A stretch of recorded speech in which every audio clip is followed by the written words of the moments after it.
হিন্দুদের ভিতরে শুনেছি গোপাল ভাঁড়। তৎকালীন যে রাজা ছিল গোপাল ভাঁড়, সেই রাজার ওইরকম একজন ছিল। তা রাজার এক ছেলে হইছে, ছেলে হইলে রাজা পার্লামেন্ট সদস্যদেরকে জিজ্ঞেস করে, বলো তো আমার সবচেয়ে ছোট ছেলেটা, লিস্টে যেটা হয়েছে আপাতত ছোট, এই ছেলেটা হওয়াতে তোমাদের কার অনুভূতি কেমন, কার কেমন লাগতেছে? তো এক একজন এক এক কাজে বলছে, যার বাচ্চা, রাজা বাচ্চাকে খুশি করার জন্য ঢেলি দিতে হয় না। অনেক মন্ত্রীকে এলাকায় ঘুরে আসছি আমি, তো ডেলি কমপক্ষে 8টা-10টা জেলা অতিক্রম করি। তো দেখছি অনেক মন্ত্রীর নিজের এলাকায় রাস্তাঘাট নেই, অথচ প্রধানমন্ত্রীর এলাকায় আড়ে নাড়ে কোনা কানায় যেখানে সেখানে আর এখানে ওখানে মূর্তি টুর্তি ইত্যাদি দিয়ে সাজায়। কেন? যে প্রধানমন্ত্রী খুশি হবে, আর উনি খুশি হলে আমার পথ ঠিক থাকবে। এইভাবে মন্ত্রী ঢালি দিচ্ছে, কয় স্যার আপনার সেলোয়ারতে কিরম যে লাগতেছে, আমার নিজের সেলোয়ার চাইতে ভালো লাগতেছে। এটা একটা ভালো কথা না? রাজার ছেলে আর নিজের ছেলে সেবা। এইভাবে যার যার কায়দা আছে। আস্তে আস্তে লাস্টে গোপাল ভাঁড়ের কাছে আছে, গোপাল তোমার কেমন লাগতেছে? কইলে না তো, কয় স্যার আমার পায়খানা করার মতো ভালো লাগতেছে। মজলিসের মধ্যে সবাই দেশে আইসি, বদমায়েশ তুই আর জীবনে করে দিন আমার মুখ দেখাবি না, এত বড় অপমানে আমার ছেলে হয়েছে তোর পায়খানার মতো, বাংলা যারকে আগা হওয়ার মতো খুশি, তুই আর জীবনে করে দিন মুখ দেখাবি না। এভাবে তাড়াই তুলে দেশে পরের দিন ও সবাই আগে আইছে। এরপরে বাচ্চা রাজা ঢুকছে, ঢুকে দেখে পার্লামেন্টের ভিতরে একটা লোক উড়ে শোয়া, ফাঁসায় কাপড় নাই, ফাঁসার কাপড় সরাই। একে স্যার আমি গোপাল। তারপর জাতীয় সংসদ ভবনের ভিতরে এভাবে ল্যাংটায় উবুরে শুয়ে রয়েছিস? আপনি গতকাল বললেন না মুখ দেখানো নিষেধ, তাই ফাঁসা দিয়ে আসছে। এমন এক ফটকা। এরপরে বাদশার ওই জবাব দেবে পায়খানার মতো। কয়েকদিন পরে বাদশার সফর নদী পথে যাইতেছে একসাথে, কত দূর গেলে এমন বাদশার পায়খানা চাপছে। গোপাল কি করা যায় কত? নৌকার মধ্যে তো পায়খানা বান্ধা নাই, পায়খানা করতে এক জায়গায় নামাই দেওয়া। পয়সা চলেনি, সামনে বাঁকে নিয়ে নামাই। ওই বাঁকে নিয়ে নামাবে, সার সার এই জায়গায় জাইলিয়ারা মাছ ধরতেছে। আপনি রাজা যদি এই জায়গায় পায়খানায় বসেন তাতে আর ইজ্জত যাবে, সামনে বাঁকে নেই। এইভাবে 7-8 বাঁক ঘুরোতে ঘুরোতে এখন রাজার পায়খানা মাথায় ওঠার কায়দা, পাগল হয়ে গেছে। গোপাল তাড়াতাড়ি এক ব্যবস্থা কর, না নৌকো নষ্ট হয়ে যাবে। তারপরে নিয়ে দেশে এক জায়গায় নামাইয়ে পায়খানা করে আসার পরে, স্যার কেমন লাগতেছে? গোপাল বলার মতো না, দুনিয়ার সবচেয়ে একটা বড় মহাবিপদেরতে বাঁচলাম, আর এত বড় শান্তি আমার জীবনেও লাগেনি। গোপাল কয় স্যার আপনার ছেলে হলে আমার ওই রুম ঠেকছিল। এই সব ওই জায়গায় নিয়ে বাঁধাইছে। তো পায়খানা করার শান্তি, পেশাব করার শান্তি, স্বামী স্ত্রী ব্যবহারের শান্তি, খানা দানার শান্তি, প্রচন্ড ক্ষুধা। আর মাত্র 1 মাস কয়দিন পর রোজা আসতেছে। রোজায় যেদিন পরিশ্রম বেশি হয়, ইফতারিতে স্বাদ সেদিন বেশি হয়, ঠিক না? মানুষের জীবনে যত খানা খান, যত তরি তরকারি খান, সবচেয়ে ভালো তরকারির নাম কি? ক্ষুধা। সবচেয়ে ভালো তরকারি কি? ক্ষুধা। পেটে যদি কায়দা মতো ক্ষুধা থাকে, তাহলে পান্থা মতো লবণ ছাড়া 3 তাল মারিয়ে দেওয়া যায়। আর পেট যদি ভরা থাকে, বিরিয়ানি গুলো আর একদিক ফিরে দইছে, ভিড়ে কাইতে বিড়েতে আর একদিক কাতে মনে চায় না। তো খাবারের যে শান্তি, মহা শান্তি। পান করার শান্তি, মহা শান্তি। ঘুমের শান্তি, মহা শান্তি। স্ত্রীর আনন্দ সবচেয়ে বড় শান্তি। এমন করে যত সুখ শান্তি আছে, একটা সুখ শান্তিও ফেরেশতাদের উপভোগ করার মতো যোগ্যতা নাই। এজন্য একজন ফেরেশতাও জান্নাতে যাবে না। হ্যাঁ, তারা জান্নাতে যাবে কিভাবে? আপনাদের খাদেম হয়ে যাবে, আপনাদের খেদমতে করতে যাবে। জান্নাতে যাবেন আপনারা। সবচেয়ে দামি সৃষ্টি জগতে মানুষের চেয়ে সম্মানী, মানুষের চাইতে দামি কোনো সৃষ্টি আল্লাহ পাক সৃষ্টি করেন নাই। আমরা সেই দামি জাতি, একটু শুকর আদায় করি আলহামদুলিল্লাহ।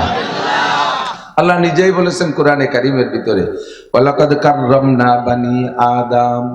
গোটা সৃষ্টির ভিতরে সবচেয়ে সম্মানী করে বানাইছি আমি মানুষকে। কতক্ষণ? আপনার পালের গরুটা পাইলে ভুষি অনেক বড় বানাইছেন, এই সিজনে কলই খাওয়াইছেন, ভুসি ইত্যাদি ইত্যাদি খাওয়াইয়া, সোলা টোলা খাওয়াইয়া কায়দা মতো সার বানাইছেন, 22 লাখ টাকা দাম। কোরবানির হাটে নিয়ে তারা বিক্রি করে দেবেন 22 লাখ টাকা দাম। কত দামি গরু, কত মহব্বতের গরু, আপেল খাওয়ান ইত্যাদি, জানেন নাকি? এগুলো খাওয়াই শুনছি, ভালো ভালো খাওয়ায়। যত দামি হোক না কেন, এই গরুটারে কি এই একটা থানার ওসি বানানো যাবে, কোনো উপজেলার টিওনো বানানো যাবে, এটা জজ বানানো যাবে, কোনো মানবিক যে দায়িত্বগুলো আছে ওর একটা দায়িত্ব কি ওরে দেওয়া যাবে? যত দামি হোক, আর কুরবানির চাঁদ 10 তারিখের উঠতে যে দেরি, ঈদের নামাজ পড়িয়ে আসার পরে তো ওনার হায়াত শেষ, উনি যত বড় দামি হোক না কেন, ঠিক কিনা?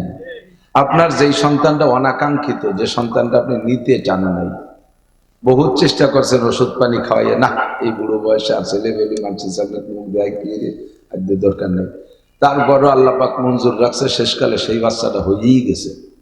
তা আবার চেহারা ভালো না, একেবারে আলকাতরাতুন নিসা, জন্মের কালা, চোখও টেরা, চায় একদিক দেহের একদিক, কিন্তু বেরেন আবার জুয়েল, যা শোনে একবার বলে না, টপাটপ করে প্রত্যেক ক্লাসেই first class first, golden A plus, first class first, golden A plus. মাদ্রাসায় দিছে মাত্র 2 মাসে হাফেজ হয়ে গেছে, 6 বছরে বিখ্যাত মুহাদ্দিস। জেনারেল পড়ছে, তাতে আবার কামেলি যে ফার্স্ট ক্লাস ফার্স্ট, বিশ্ববিদ্যালয়ে ভর্তি, সেখানে ফার্স্ট ক্লাস ফার্স্ট। এই ছেলেটার চাকরিতে তো দেরি হবে না, যতই কালো হোক আর বেঢঙ্গা হোক, ওর চাকরি হয়ে যাবে সব জায়গায়, রেজাল্টের বদল হবে, ঠিক না? দেখতে ভালো না, ঠ্যাং একখান খোলা, চোখ একটা টেরা, চেহারা কালো, অনাকাঙ্ক্ষিত সন্তান, তারপরও এটাকে দিয়ে একসময় হতে পারে বাংলাদেশের প্রেসিডেন্টও হয়ে যেতে পারে, ঠিক কিনা? অত দামি গরুটা কুরবানির চাঁদ পর্যন্ত শেষ, আর আপনার এইটা দেশে অনেক সেবা খেদমত করবে। এভাবে বহুত প্রমাণ আছে। এজন্য আল্লাহ বলেন, ওয়ালাকাদ কাররামনা বানি আদম, গোটা সৃষ্টির ভিতরে বনি আদমকে আমি নিজ হাতে সম্মানই করে বানাইছি।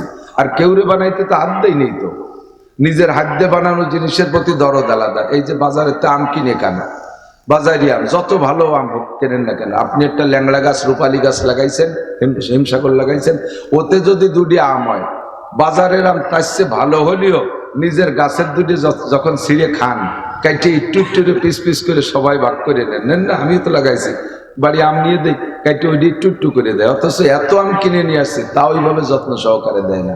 নিজের হাতের লাগানোটা স্বাদই আলাদা। আল্লাহ পাক বলেন, সব সৃষ্টি করেছে আমি কোন শব্দ দিয়া? মানুষ বানাইছে আমি হাত দিয়া। কোরআন শরীফের আয়াত। ইবলিসকে যখন সিজদা করতে বলছে, ইবলিস সিজদা করে নাই। আল্লাহ পাক বলেন, ইয়া ইবলিস মা মানাকা আন তাসজুদা ইজ আমারতুকা লিমা খালাকতু বিয়াদাইয়া।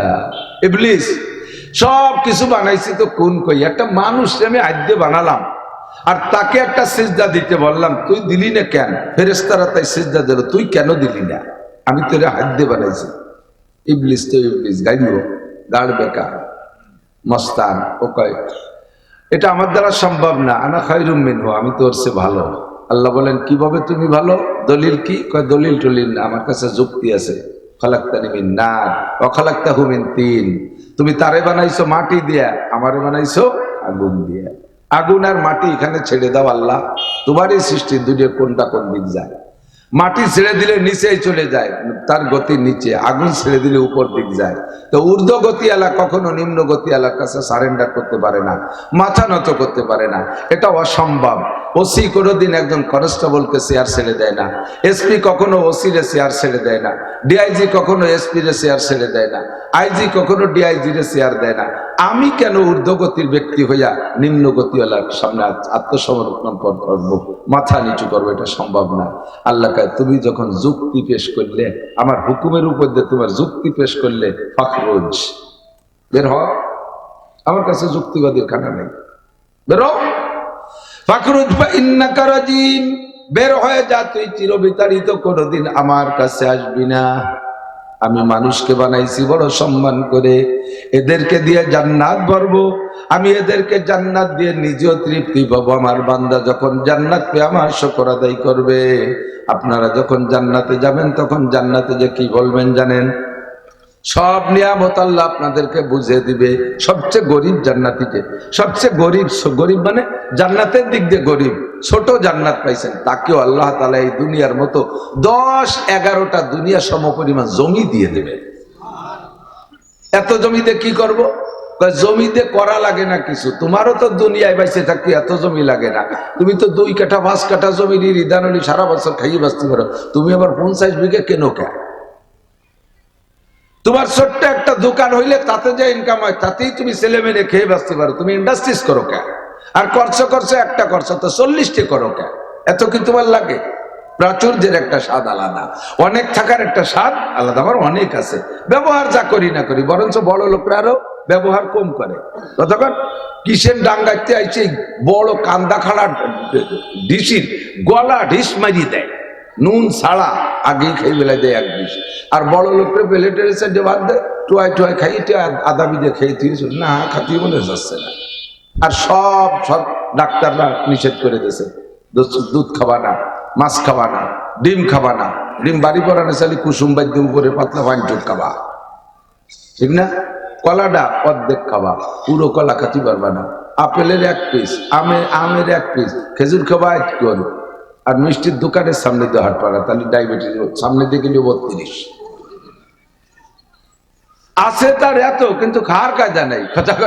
আর আপনারা গ্রাম্য পাবলিক সাইলিয়ে বেলায় দিচ্ছেন, এক দাঁড়ছে সকালবেলা যাইয়ে মেরিয়ে দিচ্ছেন সাপ, আবার গলা সমান লোড দিয়ে কাজ করতেছেন। কি মজা যে আপনাদের, তা তো বলার না। বড় লোকে 1000 পাওয়ারে বড়ি খাইয়ে তাদের ঘুম হয় না, আর আপনারা ওই কাজ করতে করতে বিলির ভিতরে ইজেল গাছটা গামছা একখান বিছিয়ে ডেলা একটা মাথার তালে দেশিতে শুয়ে রয়েছেন। কিভাবে আল্লাহ নাক ডাক ঠেলায় পুরো মাঠ কাঁপিয়ে যাচ্ছে ঘুমের ঠেলায়। কি মজার ঘুম না? সব সুখ শান্তি কিন্তু গরিব মানুষের, বড় লোকের কোনো শান্তি নেই। আল্লাহু আকবার। আল্লাহ কয় ওয়ালাকাদ কাররামনা বানি আদম, বনি আদমকে সবচেয়ে সম্মান করে বানাইছি আমি, এদেরকে নিজ হাত দিয়ে বানাইছি সম্মানী তোমরা। ও ইবলিস, তুই সিজদা করিস নাই বিদায় ফাখরুজ ফা ইন্নাকা রাজিম, তুই চিরবিতাড়িত।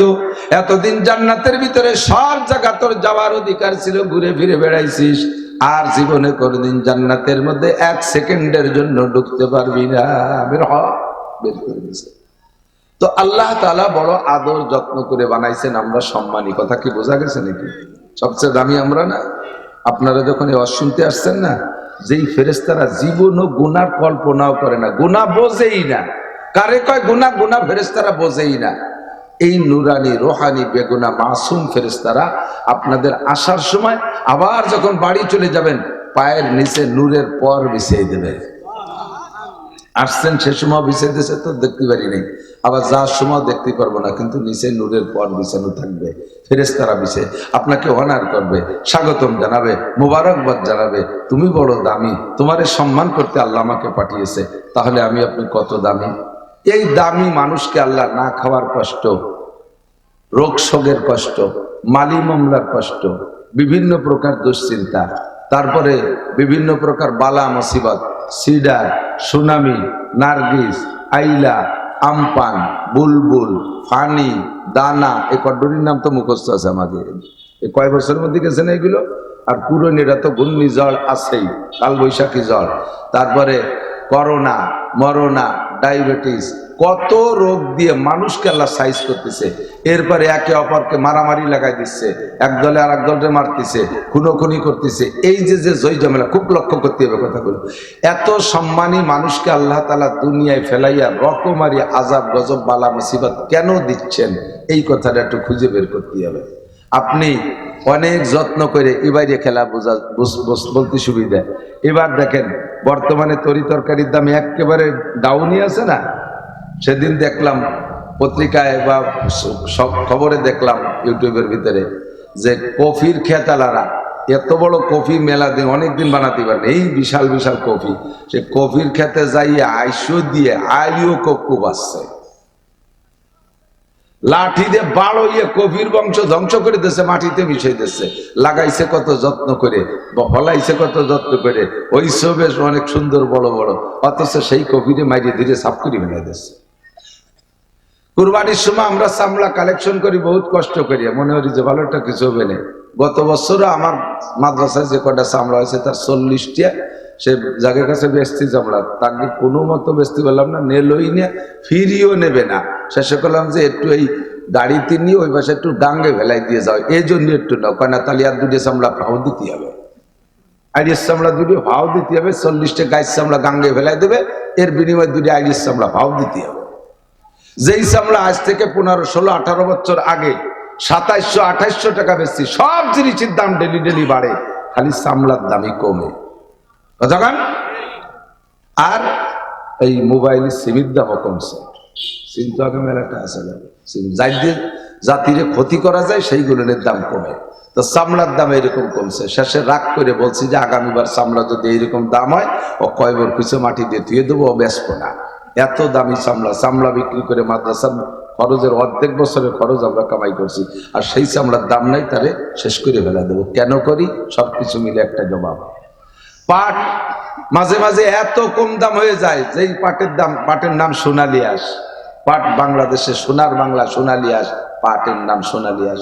সেই পাট দরিয়া কৃষকরা বাজারে আনছে, ওই জায়গা খালের মধ্যে ফেলাই দিয়ে গেছে, ব্যাস হয়ে দাম নেই, কোনো দাম নেই। তো এই যে দামি দামি সম্পদের সাথে এই আচরণ কেন করি?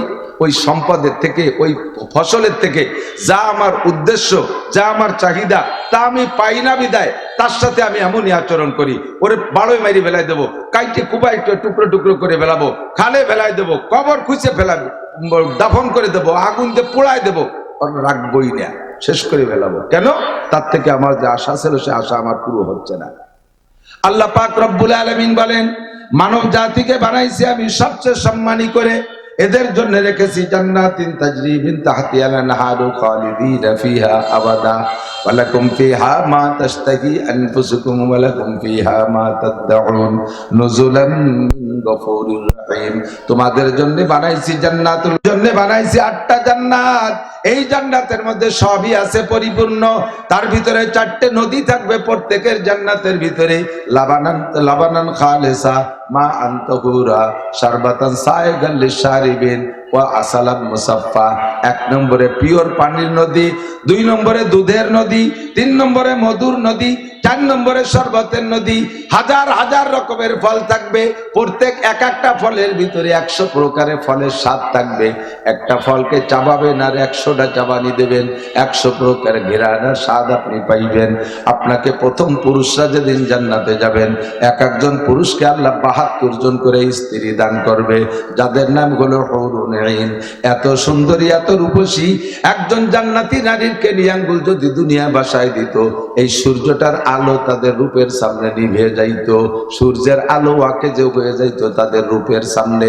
লাউ বাদাকাত ফিল বাহরি লাকানাত আহলা মিনাল আসাল। একজন জান্নাতি নারী যদি তার জিহ্বা থেকে 1 ফোঁটা লালা দুনিয়ার পানিতে ফেলে দিত, সারা দুনিয়ার পানি মধুর চাইতে মিঠা হইয়া যাইতো। আপনাদের জন্য এই বিশাল জান্নাত আল্লাহ পাক রব্বুল আলামিন তৈরি করে রেখেছেন। আপনারা বড় সম্মানী, কিন্তু আপনাদের সাথে আল্লাহ পাক আযাব, গজব, বালা, মুসিবত, সিডার, সুনামি এত কিছু দিয়ে আল্লাহ পাক সাইজ কেন করে? এই কেনটার জবাব জিজ্ঞেস করতেছে আল্লাহ পাক রব্বুল আলামিন। বলেন, যাহারাল ফাসাদু বিল বাররি ওয়াল বাহরি বিমা কাসাবাত আইদিন নাস। আরে নোয়াখালীতে বন্যা হয়, সিলেটে বন্যা হয়, সুনামগঞ্জে বন্যা হয়। আমি 2 দিন সুনামগঞ্জ ছাতক ওই এলাকাতে গতকালকে করছি 3টি, আগের দিন করছি 5টা। সেই বন্যায় রাস্তাঘাট ভাঙ্গে তছনছ করে ফেলাইছে, বিশাল এলাকা পানির নিচে ডুবে যায়। পরপর 2-3 বছর যাইতেছে এমন করে।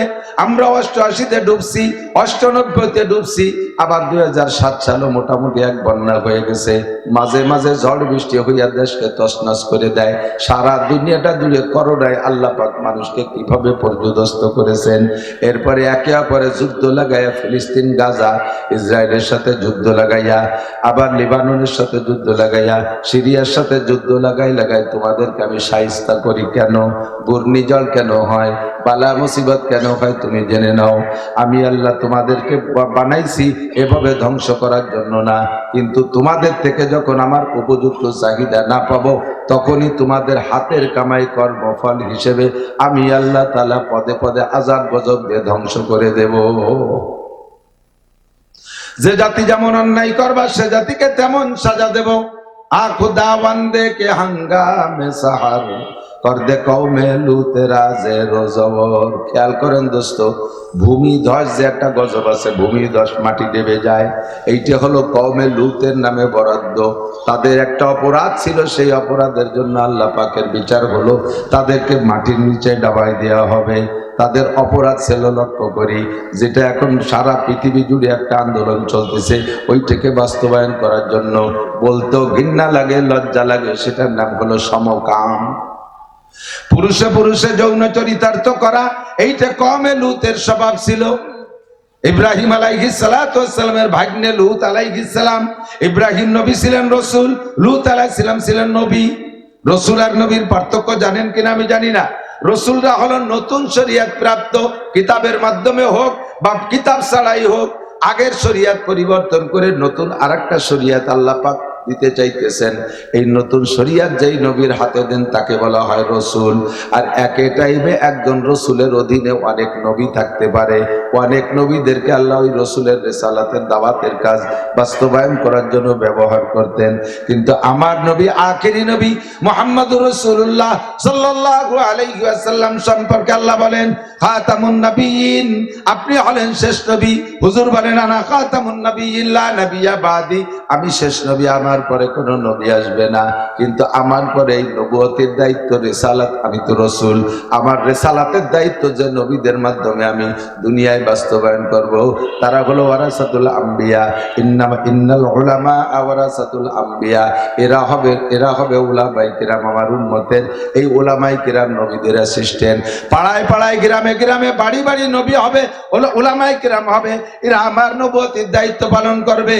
আর আগের জামানায় রাসূল থাকতেন একজন, শত শত নবী কওমে কওমে আলাদা থাকতো। কওমে লূতকে কন্ট্রোল করার জন্য আল্লাহ পাক লূত আলাইহিস সালাতু ওয়াস সালামকে নবুয়তি দান করেছেন। ইব্রাহিম আলাইহিস সালামের শরীয়ত বাস্তবায়ন করার জন্য উনাকে দায়িত্ব দিয়েছে একটা কওমের উপরে। ওই কওমের স্বভাব ছিল তারা পুরুষে পুরুষে অন্যায় করত, নারীতে নারীতে অন্যায় করত। নারীতে নারীদের চাইতে বেশি তাদের স্বভাব খারাপ ছিল। পুরুষরা নারীদের চাইতে পুরুষদের ভিতর পুরুষে পুরুষে সমকাম করতে বেশি তৃপ্তি পাইত। আল্লাহ পাক এদেরকে হেদায়েত দেওয়ার জন্য লূত আলাইহিস সালামকে পাঠাইছে। লূত আলাইহিস সালাম দীর্ঘদিন পর্যন্ত ওয়াজ করে তাদেরকে কন্ট্রোল করতে পারে নাই। এরপরে জিবরিল আলাইহিস সালাম আর মিকাইল আলাইহিস সালাম আইসা ওই লূত আলাইহিস সালামের বাড়ি ঢুকছে বিশাল লম্বা কিসসা, সংক্ষেপে একটু বলি। উনরা দুইজন হ্যান্ডসাম, দুইজন যুবকের রূপ ধারণ করে ঢুকছে।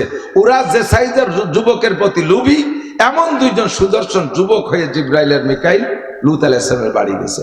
লূত আলাইহিস সালামের স্ত্রী ছিল একটা বেয়াদব, সে আবার ওই আকামের সমর্থনে ছিল, যদিও নবীর স্ত্রী। ওই দুইজনের আগমন দেখা সে যাইয়া তার ভাইদেরকে বলছে, ভাইরা তোরা যা চাইস আমাদের বাড়ি, এমন দুইজন মেহমান আসছে, জীবনে কোনোদিন দেখিস নাই, কখন চলে যায় বলা যায় না, তাড়াতাড়ি আয়। ওনার ভাইরা সব জুটে বুটে আইসে দেখে সত্যি অপূর্ব সুদর্শন দুই যুবক। লূত আলাইহিস সালামের প্রস্তাব দিয়েছে, তোমার মেহমানকে আমাদের কাছে সুপর্দ করো, নইলে আমরা অপহরণ করব। লূত আলাইহিস সালাম বলে, বাবারা তোদের কাছে অনুরোধ করি, তোদের হাতে ধরি, পায়ে ধরি, আমার অনেকগুলো মেয়ে আছে, তোদের সাথে ভাগ করে বিয়ে করে দেব, আমার মেয়েগুলো নিয়ে তোরা তৃপ্তি পা, আমার এই মেহমানের পর আক্রমণ করিস না, আমার ইজ্জত থাকে না। ওরা কোনো মতো শুনতে রাজি না। লূত আলাইহিস সালাম মেহমান দুইজনকে বলে, বাবা বেড়া ডুরা জায়গা পাইয়ে না, এলাকা কত জায়গা আছে, তোমাকে কত কুটুম্ব সাক্ষাৎ আছে, সেই জায়গাকে নিবাইতে তুমি এই মরণী এলাকায় আসলে কে? তোমরা দুইজন এমনি আমি সামলাই পারতেছি না, তার মধ্যে দুইজন আইছে ঢুকছে, আনতো আমার বাড়ির ঘর তোমাকে বেইজ্জতি করবে। জিবরাইল আলাইহিস সালাম কানে কানে কয়, লা তাহজান ওয়া লা তাখাফ, ভয় পেন না, টেনশন করেন না, আনা জিবরাইল ও হাজা মিকাইল, আমরা দুজনের ফেরেশতা, খালি কাছে আসতে দেন, চালিয়ে ফেলে দেব পিটিয়ে। তাহলে কি করা যায়? তখন লূত আলাইহিস সালাম একটু আশ্বস্ত, যাক ফেরেশতাদের সাথে তো এই অন্যায় করতে পারবে না। তা আপনারা আসছেন কেন? কয় এদেরকে সাইজ করার জন্য আসছি। তাহলে কি বলতে পারি তাদেরকে বলে দেন, মেহমান দীর্ঘ পথ অতিক্রম করে এসে টায়ার্ড হয়ে গেছে, আপাতত একটু রেস্টে আছে, তোমরা শেষ রাত্রি আসবা, মেহমান তোমাদের প্রস্তাব গ্রহণ করছে, শেষ রাত্রি আসবা, তোমাদের চাহিদা পূরণ হবে। ওরা বাড়ি থেকে বেরোয় গেছে, চতুর্দিক দিয়ে বাড়ি পাহারা দেয়, মেহমান আবার কোনো পাশে সেরে চলে না যায়। সরাসরি কোরআন শরীফের আয়াতের যা তরজমা আমি তাই বলতেছি, মনে করবেন না ফাহাস গল্প কেন করে। আল্লাহ পাক এ দিয়ে আমাদেরকে ইবরত দেয়, ফাতাবিরু ইয়া উলিল আবসার। ওই কওমে লূতকে যে বিচার করছি আমি আল্লাহ, এখনো কিন্তু সেই আল্লাহ। তোমরা যদি ওই অন্যায় করো, আমি আল্লাহ তোমাদেরকে সেই বিচার করার ক্ষমতা রাখি, ঠিক কি না? এজন্য কিসসাটা শোনাই দোস্ত, চলতেছে সারা দুনিয়া জুড়ে। এবার মেহমানরা বাড়ির ভিতরে রয়েছে, আর ওই এলাকার জনগণ পাশে পাহারা দেয়, কোন পাশে আবার বেরোয় যায় নাকি ফাঁকি দিয়া। লূত আলাইহিস সালামকে রাত্রেবেলা মেহমান দুইজন বলতেছে, আপনি আপনার পরিবার নিয়ে চলে যাবেন, এলাকা সাইডা নইলে ধরা পড়ে যাবেন। কিভাবে যাবো? এইভাবে লাইন দিয়ে যাবেন, পিছনের দিক ফিরবেন না। যেটাই পিছনের দিক ফিরবে ওকে আমরা অ্যারেস্ট করে ফেলবো। এইভাবে আপনি কোনা দিয়ে বেরোয় চলে যাবেন, আমরা যা করার আপনি চলে যাওয়ার পরে করব। লূত আলাইহিস সালাম যা তবলিগ জামাতের মতো লাইন ধরে উনি সামনে রাহবার, উনি সামনে সামনে হাঁটতেছে। ওনার যেই স্ত্রীরা এই সাংবাদিক মোসাদগিরি করছে, ইসরায়েলের মোসাদের সদস্য, ওইটা পিছনে রয়েছে। তাই পিছনে ফিরতে নিষেধ করলো, দেখি পিছনে কি হয়। পিছনে ফিরতে নিষেধ করলো, দেখি পিছনে কি হয়।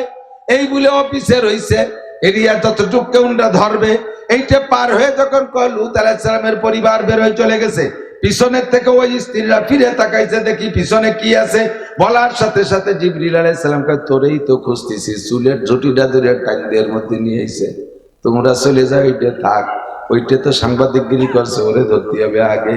সবচাইতে সমাজে বিপদ বাধায় বেশি হলো সাংবাদিকরা। কথা কন, সত্যিরে মিথ্যে, মিথ্যেরে সত্যি বানাইয়া সাংবাদিকরা ঝামেলা করে। যিনি সাংবাদিক মানে সাংঘাতিক, এই সাংঘাতিকটারে ধরতে হবে। সবগুলো চলে গেছে। ওইটা সহ পুরো 80 স্কয়ার মাইল জায়গা জর্ডানের মধ্যে আছে। 80 স্কয়ার মাইল জায়গা জিব্রাইল আর মিকাইল ডানা ঢুকাই দিয়া এইভাবে পুরো জমিনটারে আকাশে উঠাই নিয়ে গেছে, জনগণ সহ, ঘরবাড়ি সহ। ওনাকে তার একটু নীতি কি কোনো ঘটনা না। আসমানে আল্লাহ পাক ফেরেশতা মোতায়েন করে রেখেছে, প্রত্যেকের নামের উপরে ঠিকানা সহ বোমা বানাইছে।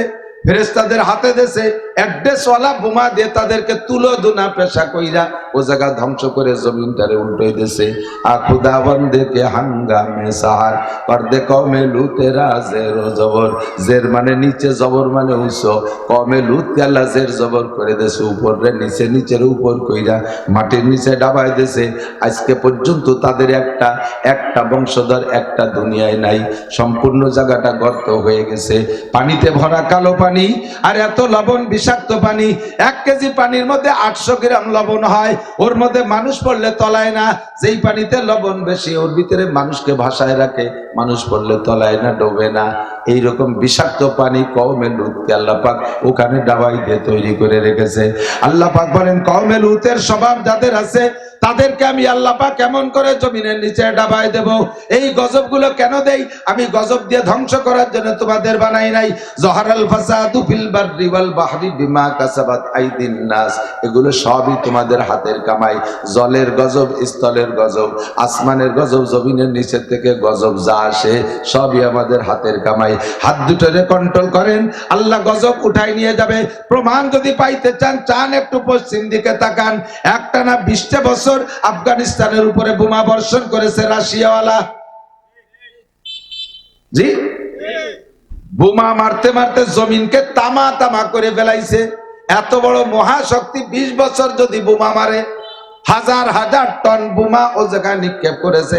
বাতাসে গোলা বারুদের গন্ধ, বাতাসের ভিতরে গরম, সারা কাল বছর ভরে গরম, বোমার আগুনে গরম হয়ে গেছে, মাটি পুড়ে তামা তামা হয়ে গেছে, মাটির উর্বর শক্তি শেষ হয়ে গেছে। মাঝে আল্লাহ পাক রব্বুল আলামিন 1-2 বছরের জন্য রাশিয়ানদেরকে তাড়াই দিয়া মোল্লাদের হাতে ক্ষমতা দিয়েছিল। তখন মোল্লা ওমর প্রেসিডেন্ট। আবার পশ্চিমে শকুন আমেরিকানরা তাকাইছে, এ মোল্লারা তো দুনিয়া আবার আলাদা কিছু বাস্তবায়ন করে ফেললো, কাজেই মোল্লাদের ধ্বংস করতে হবে। এবার আমেরিকা আর ন্যাটো বাহিনী 42টা রাষ্ট্র, বিশ্বের ভিতরে সবচেয়ে শক্তিশালী যেই 42টা রাষ্ট্র নিজেরা অস্ত্র তৈরি করতে পারে, কাহারও কাছে অস্ত্র কিনা লাগে না, যার ভিতরে আমাদের মুসলিম কান্ট্রি তুরস্ক ছিল। এই 42টা ন্যাটো বাহিনী নিয়ে এবার আমেরিকার নেতৃত্বে মার শুরু করছে। তারাও মারছে 20 বছর, 20 বছর যাবৎ মারছে। মাত্র 16 মাস মারছে ফিলিস্তিনের গাজার উপরে। দেখেন গাজার কিছু নাই, ছবি তো আপনারা দেখেন মাঝে মাঝে। আর 20 বছর পর্যন্ত 42টা দেশ জুটে যদি মারে, তাহলে আফগানের কি থাকে? মাটি পুড়ে তামা হয়ে গেছে। গাছে ও দেশে ডালিম আর আনারের গাছ, এই হলদের চাষ, ফসল আর জাফরানের চাষ। এই ডালিম গাছই রয়েছে, কিন্তু গোলা বারুদের আগুনে মাটি পুড়ে এমন হয়ে গেছে 1 কেজি ডালিম হইতে 5টা-6টা ডালিম লাগে। ছোট্ট ছোট্ট গ্রাম্য গয়া পেয়ারার মতো হয়ে গেছে। 1 কেজি ডালিম হইতে 5টা-6টা গয়া লাগে, 5টা-6টা ডালিম লাগে। আর জাফরানের খেত পুড়ে আমাদের দেশে চৈত্র বৈশাখ মাসে প্রচুর খরা হইলে দেখবেন ঘাসগুলো দুবলো একেবারে খড়ের মতো শুকাইয়া যায়। খাওয়া ঘাসের মতো, খাওয়া ফসলের মতো করে দেশে। কোনো উর্বর ক্ষমতা নাই। মাত্র আজ থেকে 2 বছর আগে 3 বছর আগে 21 সালে আফগানিস্তান ফিরে আবার এই ন্যাটো বাহিনীকে তাড়াই দিয়া আমার মুসলমান যুবকরা রেডি হয়ে যাও।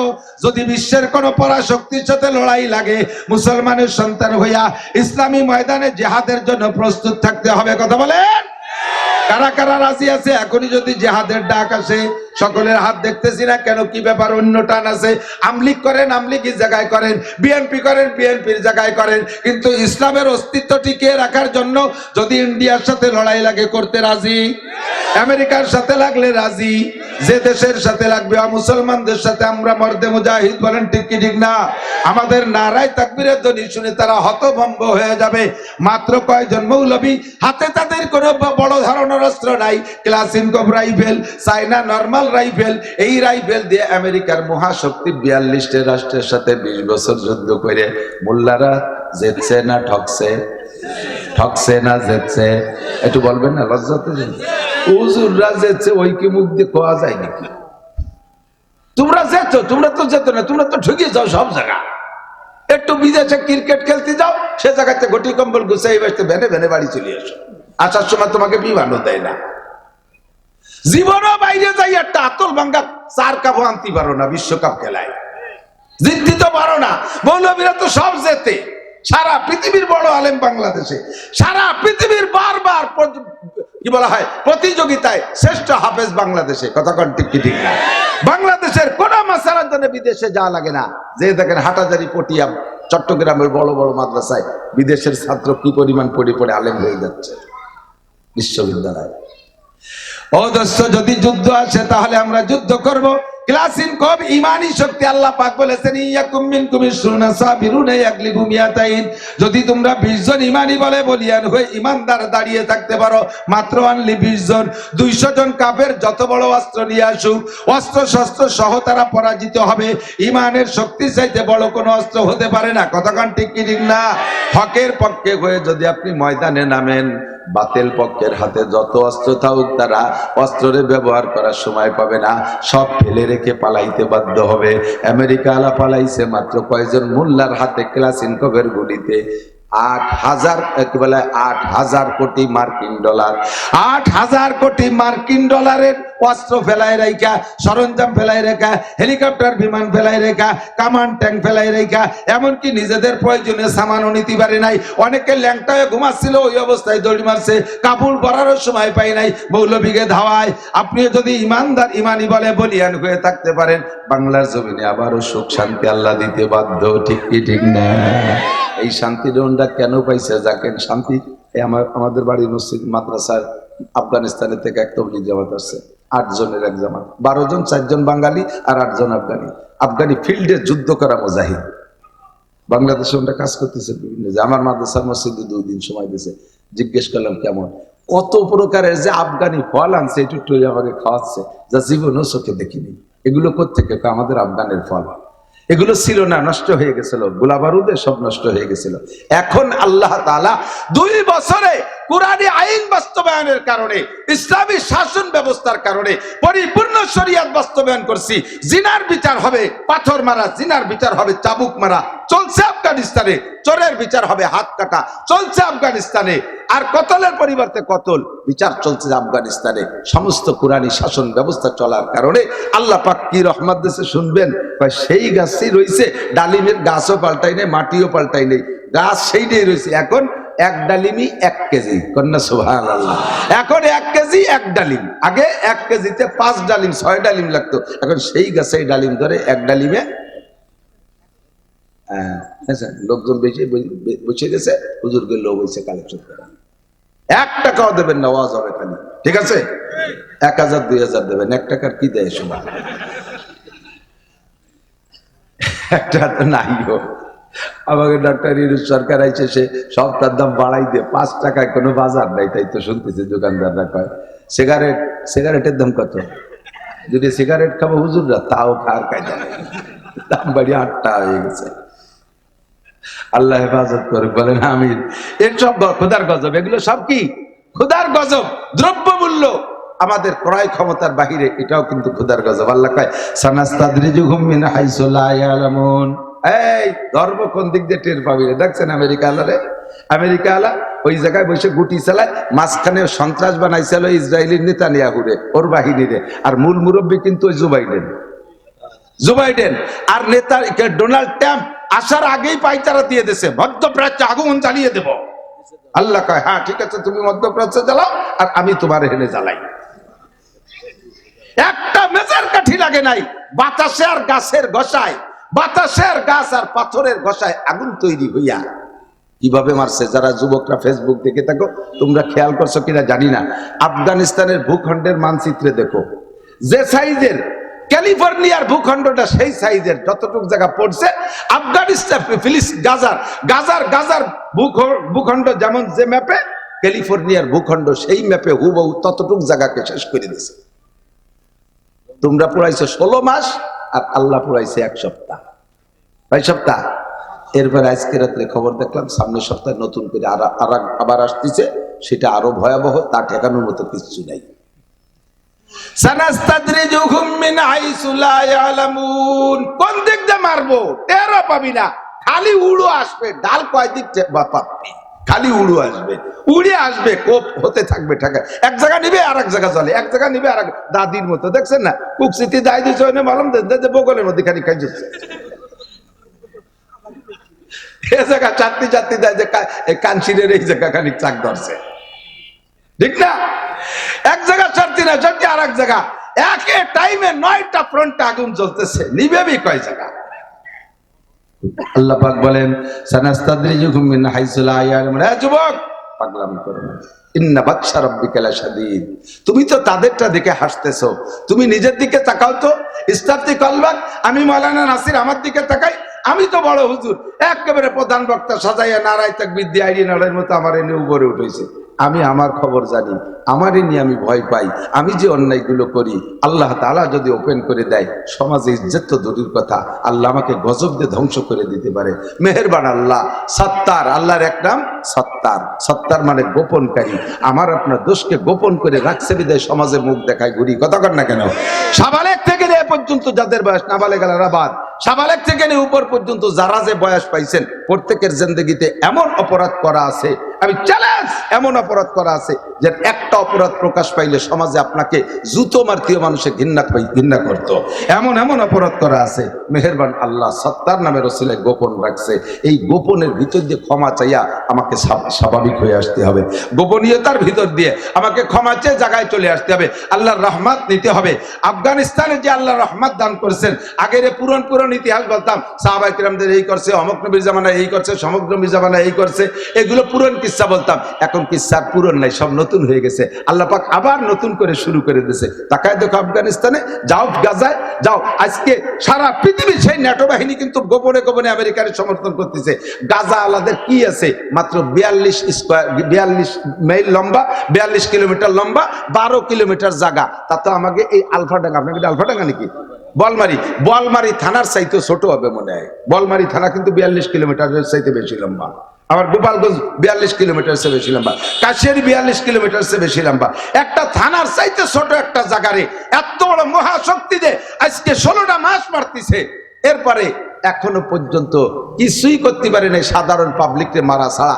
এই মুজাহিদরা কোন জায়গাতে যে মারে, এরা কোন জায়গাতে যে মারে, লাস্টে তাদের সাথে পরাজয় বরণ করে শান্তি চুক্তি করতে বাধ্য হয়েছে। শুনছেন না, খবর শুনছেন না?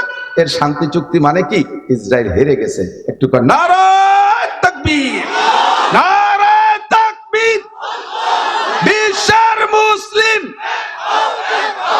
সবাই বলতেছেন না, কষ্ট পাইলাম, জবান খুলে সবাই বলেন নাই, আওয়াজে তো টের পাই। মুসলমানদের বিজয় আপনি খুশি না? বিশ্ব নবীর অপমানে যদি না কাঁদে তোর মন, মুসলিম নয় মুনাফিক, তুই নবীজির দুশমন। মুসলমানের বিশ্বের যে কোনো জায়গায় একবার মুসলমান যদি বিজয় লাভ করে, ওটা আমার বিজয়। একটা মুসলমান যদি পরাজয় হয়, তাহলে আমার পরাজয়, ঠিক কি ঠিক না? তাকবীর হবে, আনন্দের তাকবীর, নারায়ে তাকবীর। আল কোরআনের আলো, দুহাত উঁচু করে, আর বক্সিনের সাথে, আল কোরআনের আলো, বিশ্বের মুসলিম এক হও, জিহাদ করো, এক হও, জিহাদ করো, বিশ্বের মুসলিম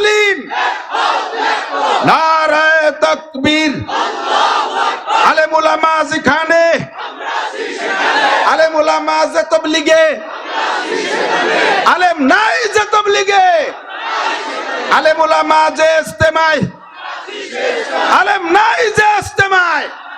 নারায়ে তাকবীর। জাযাকুমুল্লাহ। আল্লাহ সব কজনের বদরি সৈনিকদের সাথে বিনা হিসেবে জান্নাতি করে দিও। বিশ্বের কোন ফ্রন্টে যদি মুসলমান কাফের যুদ্ধ হয়, আল্লাহ আমার একটু শরীক হওয়ার তৌফিক দিও। এই সামনে দিয়ে কয়জন কইছে, পিছন কয়জন পাবে, নামা গেল কত কাজ বাহির হয়েছে। এখন বিয়ে হলাম না, এরপরে কত জায়গা যোগাযোগ করছে, সে জায়গা একটু সাক্ষাৎ হলো না। আমার বাড়ি সৌদি আরবের এক মুরব্বী ছিলেন, নাম তার আলী মারজুক রেফাই। যুবক খেয়াল করো, আজীব হবা শুনলে। আমার বাড়ি উনি 2 বার আসছে, আমি ওনার বাড়ি কয়েকবার গেছি। সৌদি আরবের জেদ্দায় বাড়ি, বুজুর্গ মানুষ, মুরব্বী প্রবীণ। তো আলী মারজুক রেফাই সাহেবের একটা ছেলে এমন রাতের বেলা এই ছবি, যত নেকেট ছবি আছে না, নেকেট বলতে তা তোমরা বোঝো, এই নেকেট ছবি পোস্টারে তৈরি করে মসজিদের দরজায় লাগাইতে আসতো। কোন ফাঁকে সৌদি আরবের মসজিদ আর আমাদের দেশের মসজিদের মতো হয় কথা নয়, কথা বন্ধ হয়ে যেত না। সুযোগ মতো ইমাম সাহেবের সামনে এক কানটা নাইতে আসতো। আর যা যা করা সব করছে, কিছু বাদ দেয়নি কোনোভাবে। হেরেম শরীফের, ওদের বাড়ি হলে মক্কার পাশে ছিল। রাব্বা রেফাই সাহেব বলেন যে আজ থেকে 40 বছর আগে আমরা এই বিকেল বেলা হেরেমের মাথা পেয়ে জায়গা বল খেলতাম। সে সময় এত হাজির ভিড় ছিল না, মাঠ খালি ছিল, বল খেলতাম। তো কাবার ইমাম সাহেব দিয়ে তারা ওয়াজ করাইছে, কোনো তা খায় না। লাস্টে যাইয়া হঠাৎ করে কি দেখি হইলে ছেলেটা পাকিস্তানে পড়তে আসছে, পাকিস্তান বিশ্ববিদ্যালয়ে। এখানে পড়তে আইসা এই জায়গার থেকে লাইন করিয়া তবলিগলাদের সাথে যোগাযোগ হয়ে গেছে। তবলিগলারা কায়দা করে সময়, তবলিগি সময় লাগায় টাকাইয়া, এরপরে ওর ভিতরে জজবা আসছে আফগানিস্তানে যুদ্ধ করতে যাবে। ফাঁকে একবার ছুটি পাইছে, বাড়ি গেছে। বাপ ওর যদি মেয়ে দেখছে বিয়ে দেবে। বাপে চাইতেছে যে যুবক আফগানিস্তানে গেলে তো শহীদ, বাপরা তো একটু মায়া করতেই পারে, যাতে বিয়ে দিলি বোট টানে বাড়ি আটকে থাকে, যাতে আর আফগানিস্তানে যাইতে না চায়। এখন ওরে মেয়ে দেখাইছে, মেয়েটে দেখে টেকে পছন্দ টছন্দ করে আংটি টাংটি প্রাথমিক সব কাজ কমপ্লিট হয়ে গেছে। এরপরেও বলতেছে আব্বা আমি একটু আফগানিস্তান পাকিস্তান একটা সফর সেরে আসি, তারপরে হবে। এই প্রস্তুতি বাড়ি থেকে নিয়ে গেছে। কিন্তু পাকিস্তানের আইসিয়া ও চিঠি লেখছে, আব্বা আমি দুনিয়ার মেয়ে বিয়ে করব না, আমি জান্নাতি হুর ছাড়া বিয়ে করব না, দুনিয়ার কোনো মহিলা আমি ব্যবহার করব না। আব্বা কাঁদতেছে। এই চিঠি লেখার 1 সপ্তাহ পরে উনি তখন হজে আরাফাতের মাঠে রেফাই সাহেব ওই জায়গায় থাকতে পাকিস্তান থেকে ফোন, আফগানিস্তান থেকে ফোন গেছে, মাতা ইবনু শাহিদা ইবনু, আপনার ছেলে আফগানিস্তানের ময়দানে শহীদ হয়ে গেছে। শহীদ মানে ডাইরেক্ট জান্নাতি। সে জান্নাতি মেয়ে বিয়ে করবে, দুনিয়ার কোনো মেয়ে বিয়ে করবে না। মেয়ে দেখা, অলংকার পরানো, সেই মেয়ের সাথে তার বিয়ে হয় নাই।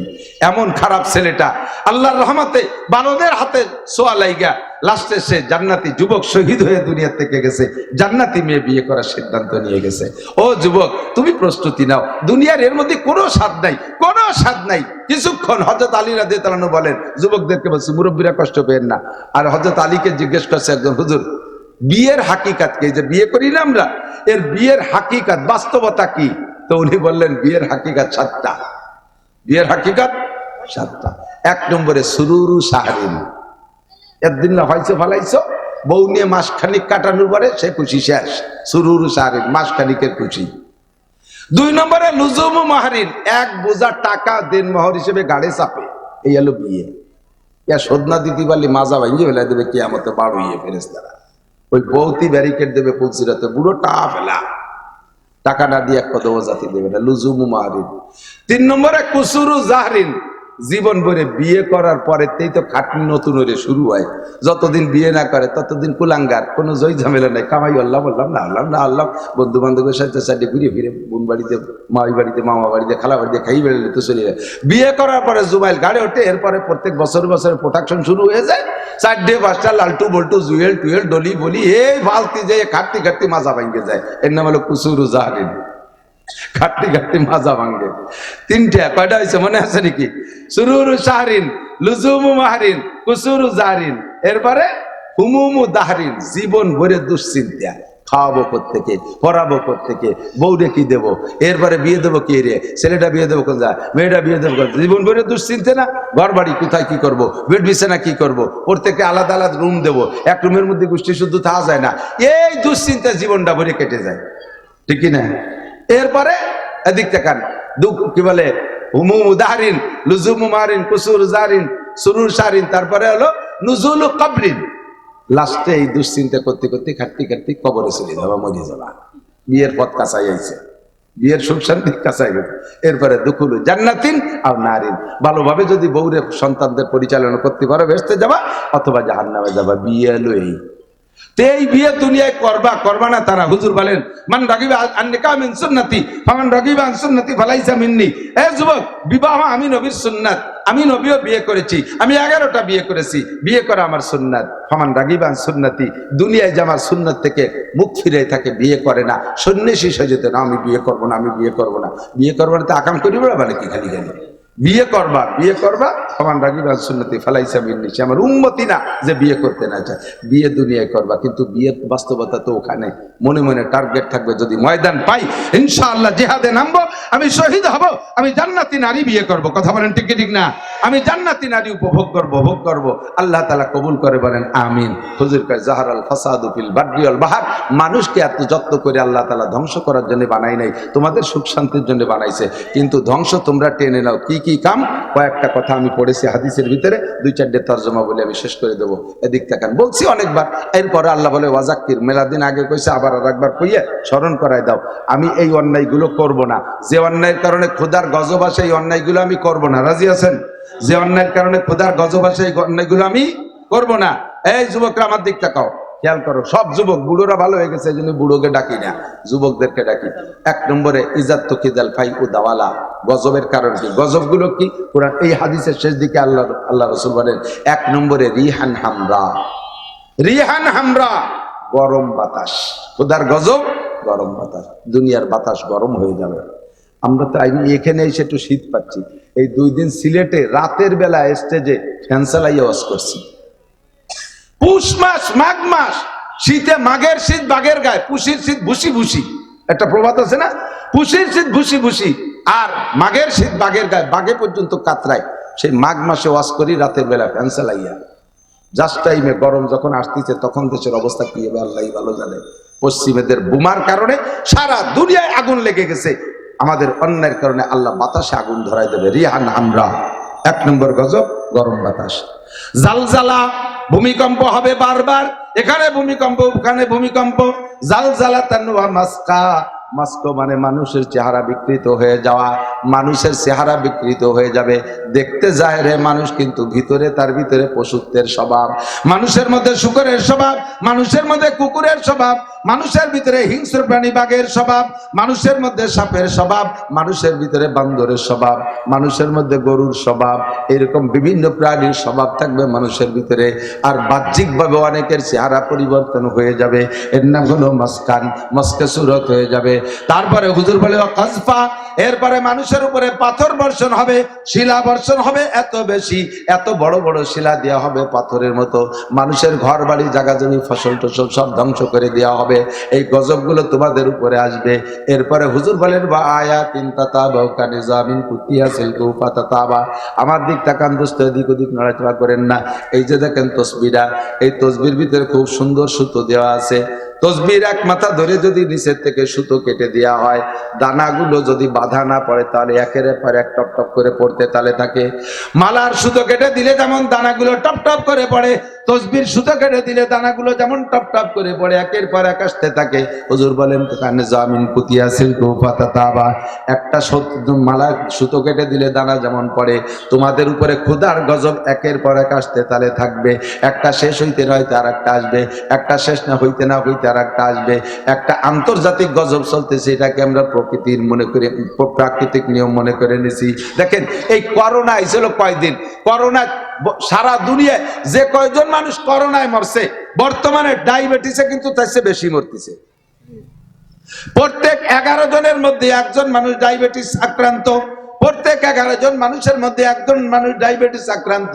সারা পৃথিবীতে 800 কোটি মানুষের ভিতরে ওই পরিমাণ মানুষের কিন্তু করোনা হয় নাই। একদমকে করোনা হয়ে শেষ করে দিয়ে গেছে স্থায়ী রোগ একটা ডায়াবেটিস রয়ে গেছে। হাজার হাজার মানুষ স্ট্রোকে মারা যাচ্ছে।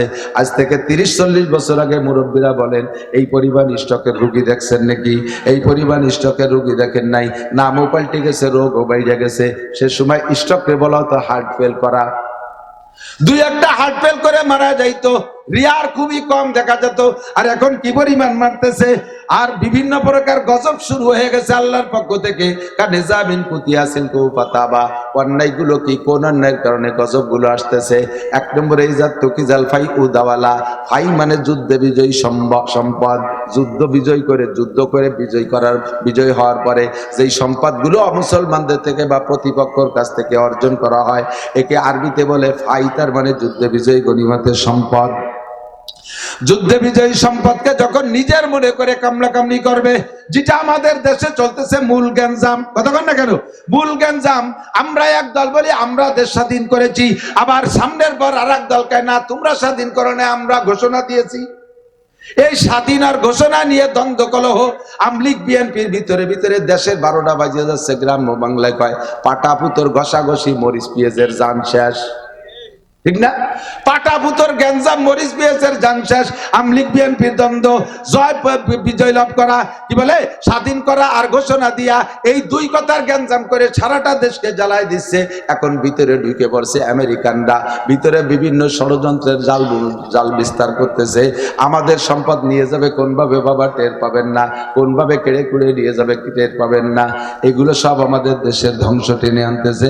আর এর কারণে আল্লাহ গজবগুলো দিচ্ছে। এক নম্বরে ইজাত তুকিজাল ফাই উদাওয়ালা, 2 নম্বরে ওয়াল আমানাতু মাগনামা। যার কাছে যে আমানত দেয়া আছে, আমানত রে গনিমত মনে করে খেয়ে ফেলতেছে। কন্ট্রাক্টরের হাতে রাস্তার আমানত, সামান্য লামসামে একটু মাটি তেল দিয়ে, একটু ইটের খোয়া মোয়া দিয়ে কোনো মতে ডলিয়ে বালি দিয়ে ইতিয়ে জাতি পারলি বাসে, অথচ সেই রাস্তা ব্যবহারযোগ্য থাকে না। মাল খেয়ে ফেলাচ্ছে সরকারি মাল। মেম্বারের হাতে কত মাল আছে, মেম্বার আমানত নষ্ট করে। চেয়ারম্যানের হাতে জনগণের আমানত কে নষ্ট করতেছে? এমপি সাহেব মেরে দিতেছে, উপজেলা চেয়ারম্যান মারে। যার হাতে যে আমানত যায় সেই আমানতকে খেয়ানত করে কি করে না? কথা বলেন। নবী বলছেন করবে। আর এখন আর বলা লাগে না করবে, এখন বলা লাগে না হবে, সবই রানিং হয়ে গেছে। আর 2 নম্বর ওয়ালা আমানাতু মাগনামা, আমানতকে গনিমতের মাল মনে করে খাওয়া শুরু করবে। 3 নম্বরে যাকাতু মাগরামা, উম্মতের হাজার হাজার কোটি কোটি টাকা হবে কিন্তু হিসাব করে যাকাত দেবে না। যাকাত না দেওয়ার কারণে ক্ষুধার গজব। ফসলের যাকাত দেয় না, নগদ টাকার যাকাত দেয় না, স্বর্ণের যাকাত দেয় না, রূপোর যাকাত দেয় না। এই যাকাত না দেওয়ার কারণে ওই গজব। অযাকাতু মাগরামা। 4 নম্বরে ওয়াতুল্লিমা লিগাইরিদ্দিন, যখন দেখবা মুসলমানরা দিনী এলেম শিক্ষা করতে যাবে না, ছেলে মেয়েদেরকে স্কুল কলেজ ইউনিভার্সিটিতে পড়াবে, ইংলিশ মিডিয়ামে পড়াবে, জেনারেল পড়ার জন্য লক্ষ লক্ষ কোটি কোটি টাকা খরচ করবে, দেশ বিদেশ পাঠাবে, অথচ সন্তানদেরকে কোরআন পড়াবে না। যদিও দিনী এলেম পড়ায়, তার পিছনে আবার লোভ থাকে। সার্টিফিকেট আছে কোন মাদ্রাসায়, সেই মাদ্রাসায় পড়াবো। সার্টিফিকেট আলা মাদ্রাসায় পড়াবো। কওমি মাদ্রাসায় সার্টিফিকেট নেই, সরকার চাকরি দেয় না, ও জায়গা পড়াবো না। সার্টিফিকেট আলা মাদ্রাসায় মূল্যায়ন করে হুজুর কয় অতুল্লিমা লিগাইরিদ্দিন, দিন শিখবে দুনিয়া কামাই করার উদ্দেশ্যে। এটাও খোদার গজবের একটা কারণ। 5 নম্বরে অতুল্লিমা লিগাইরিদ্দিন, 5 নম্বরে ওয়া আতার রাজুলুম রাতাহু, 6 নম্বরে ওয়া আক্কা উম্মা। 5 নম্বরে হলো পুরুষরা স্ত্রীদের আনুগত্য করবে, বউতে যা কবে তাই শুনবে, মায়ের কথা মানবে না, মায়ের খেদমত করবে না। বোর জন্য হাজার হাজার টাকার অলংকার, লাখ লাখ টাকার অলংকার শাড়ি চুড়ি কিনবে, মায়ের জন্য একটা সাদা পাইল শার্ট, একটা কালো চিকন চুল পাড়ি একটা কাপড়ও দিতে চাইবে না। বউরে নিয়ে বিদেশে চিকিৎসা করাবে, মারে একটা ট্যাবলেট কিনে দেবে না। বউরে আলিশান খাটে শোয়াবে, মার জন্য একটা ভালো বিছানার ব্যবস্থা করবে না। এক কথায় বউর আনুগত্য হবে, মায়ের কথা মানবে না, মাকে খেদমত করবে না। 6 নম্বর 7 নম্বর ওয়া আদনা সাদিকাহু ওয়া আকসাবা, 7 আর 8 হলো বন্ধু বান্ধবদের পিছনে হাজার হাজার লাখ লাখ টাকা খরচ করবে কিন্তু বাপের হাতে পয়সা দেবে না। এই কথাগুলো হুজুর বলছেন 1500 বছর আগে। এখন আর বলা লাগে না যে এইরকম ঘটনা ঘটবে, সবই রানিং হয়ে গেছে। কথা কোন ঠিক না? বন্ধু বান্ধব নিয়ে আড্ডা করে, শিক্ষা সফরে বিভিন্ন পার্কে পার্কে, হোটেলে মোটেলে, রিসোর্টে যাইয়া হাজার হাজার লাখ লাখ টাকা খরচ করার মধ্যে ক্রেডিট মনে করে। অথচ বাপ তবলিগি যাবে, বাপরে 2000 টাকা দেয় না। বাপের ঔষধ কেনার টাকা চাইলে কয় তোমার আর ছেলেরা আছে না, সেদিকে গড়াইয়া দেয়। জাগা মতো খেদমত করে না। এই অন্যায়গুলো। তারপরে হুজুর বলেন ওয়াজাহারাতিল আসওয়াতু ফিল মাসাজিদ, আরেকটা অন্যায় হলো মসজিদ হবে মাসাজিদুহুম মুতামিরাতুন ওয়া হিয়া খারাবুন আনিল হুদা, দামি দামি মসজিদ বানাবে, টাইলস মোজাইক আর মার্বেল পাথর দিয়ে মসজিদ বানাবে, কিন্তু মসজিদের মধ্যে মুসল্লি থাকবে না। চার দোকানে বসে বসে আড্ডা করবে, আজান দেবে মুয়াজ্জিন আর ইমাম, থাকলে এক দুইজন বুড়ো মানুষ জামাতে নামাজ পড়ে, বাকি সব চার দোকানে আড্ডা মারে, মসজিদে আসে না। আর মসজিদে যদি আসে, ইবাদত বন্দেগী তিলাওয়াত জিকির ফিকির বাদ দিয়ে দুনিয়ার পচা রাজনীতির গল্প, দুনিয়ার গল্প, গীবত শিকায়েত ইত্যাদি ইত্যাদি গল্প করে মসজিদ নষ্ট করে। আল্লাহর ইবাদত মসজিদের মধ্যে থাকবে না। এরপরে হুজুর বলেন ওয়াসাদাল কবিলা, আজীব যেটা সবচাইতে বেশি ইম্পর্টেন্ট, আমার দিক তাকান।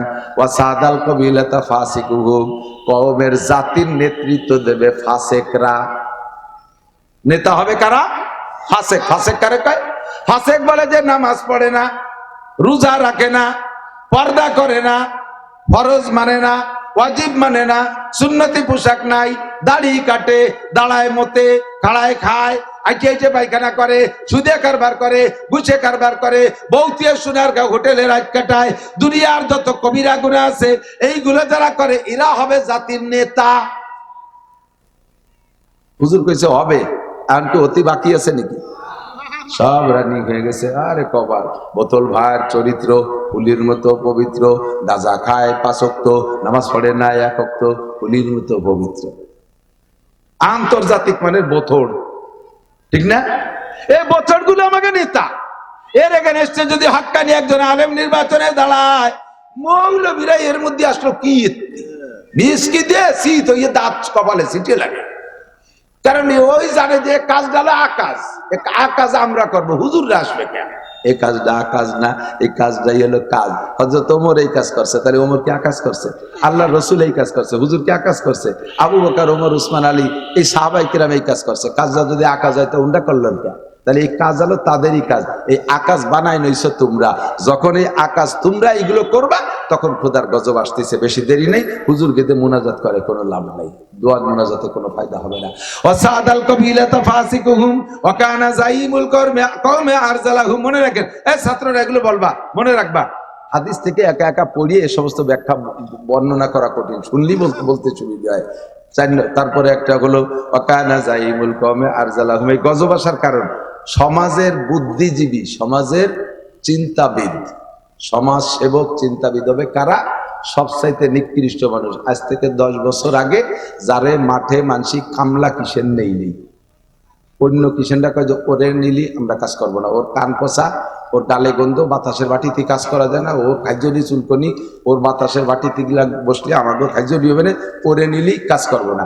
হঠাৎ করে সেই লোকের ছেলে একটা কিয়েরে আমেরিকান কার্ড একখান পাইয়ে বিদেশে চলে গেছে। নাম ছিল আগে শামু, কি কত শামু কামলা, নাম কি? শামু কামলা। এই শামু কামলা ছেলে হঠাৎ করে আমেরিকা যেয়ে বস্তা ভরে টাকা পাঠায়, এখন নাম হচ্ছে শামসুল হক সাহেব। কোন মিটিং এই শামু কামলা ছাড়া হবে না। এখন যে কিচ্ছু বাজে না, কথা কথি গেলি গাল সেটে আর গালের গন্ধের জ্বালা টিয়া যায় না। এই শামু কামলা হয়েছে সমাজের বুদ্ধিজীবী। এগুলো হবে না, হয়েছে কথা কর না, আছে না নাই? বকলমে বুথা টিপসই ছাড়া পারে না, তিনি বড় চেয়ারে বসতে হবে, কারণ উনি লাখ লাখ টাকার মালিক, ছেলে বিদেশে থাকে আমেরিকা। শামু কামলা এখন শামসুল হক সাহেব। আমি কই না, হুজুর কয়ে দিয়ে গেছে, তাতে আমি বাংলা হতেছি কেন? ওয়াকানা যাইমুল কওমে আরজালাহুম। আরেকটা যা কইছে একেবারে খাপে খাপ মিশে গেছে। ওয়া উকরিমার রাজুলু মাকাফাতা শাররিহি, মানুষকে সম্মান করা। এমন এমন ব্যক্তি হবে সমাজে যারা সম্মান করার মতো কোনো যোগ্যতা তার মধ্যে নাই, অথচ তারে সম্মান করা লাগবে তার ক্ষতির ভয়তে। যদি সম্মান না করি, কোন পেছে এবার কোন মামলায় ডুয়ে দেয়, কোন দল দিয়ে আবার মাইরি ধরে পাটপাট করে ফেলে দেয়, কোন দিক দিয়ে জায়গা জমি দখল করে নেয়। এই জন্য মাতুবার কোয়া লাগে, সার বস কোয়া লাগে। কথা কোন ঠিক ঠিক না? আছে না নাই? এগুলো হবে না, হয়ে গেছে না। তাহলে গরম বাতাসের অপেক্ষা করেন, তাড়াতাড়ি এসি মেসি লাগাই যাবেন। মানুষকে সম্মান করা হবে ক্ষতির ভয়ে, মূলত সম্মান পার্বিত মতো কোনো যোগ্যতা তার মধ্যে নাই। এরপরে হুজুর বলেন জহরাতিল মাযিফ ওয়াল কায়নাত, আরেকটা কাজ বেড়ে যাবে, সেটা হলো প্রচুর গান বাজনা বাদ্যযন্ত্র, মুসলমানদের মুসলিম প্রোগ্রাম অনুষ্ঠান, তার মধ্যেও ড্যাক্স ডিজে বাজাইয়া ধুম ধারাক্কা মসজিদের ইমাম মুসল্লিদের নামাজ পর্যন্ত ডিস্টার্ব করে, ঠিক না? হ্যাঁ, ইমাম সাহেব এসে আমার কাছে জিজ্ঞেস করতেছে, ছোট অল্প বয়সী ইমাম, মশলা মশলা তেমন জানে না, হুজুর এই নামাজের মধ্যে 2 ফুট পেশাব বার হয়ে গেলে কি নামাজ ছুটে যায় নাকি? কি কইটা তুই ইমামতি পেশাব বার হয়ে গেলে নামাজ চাই নাকি? অজু ভাঙ্গার কারণ কয়টা? 7টা। তা তার মধ্যে আছে না পেশাব পায়খানা রাস্তায় দিয়ে কিছু বেরোলি, তা তো আছে। তো কি হয়েছে কি? হুজুর আমার সাহেব মুসল্লি বুড়ো একজন, এই পাশের বাড়ির যুবকরা মুসলমানি অনুষ্ঠানে এমন বেগে ঢোল বাজাচ্ছে, বুড়ো 3-4 জনের এই ঘটনা ঘটিয়ে গেছে। না ওকে নামাজ শেষ করতে, তো আমারও নামাজ হয়নি, ও বলে মুখে দিছে নামাজের মধ্যে ঢোলের বাড়ির ঠেলায়। আসো, সারা রাত ঢোল-ডগর বাজাবাজি আছে না নাই? পুলাবার একটু পিকনিক করতে যাবে, আরে ঢোলের বাড়ি। আর আমাদের এই যে মৌলবীরা ইসলামী সঙ্গীত বানাইছে, হ্যাঁ ইসলামী সঙ্গীত, এর ভিতরে যে বেগে বাজায় এর ভিতরে ওর সাথে মিউজিক দিয়ে দেয়, এটা হারাম, সম্পূর্ণ হারাম, সম্পূর্ণ হারাম।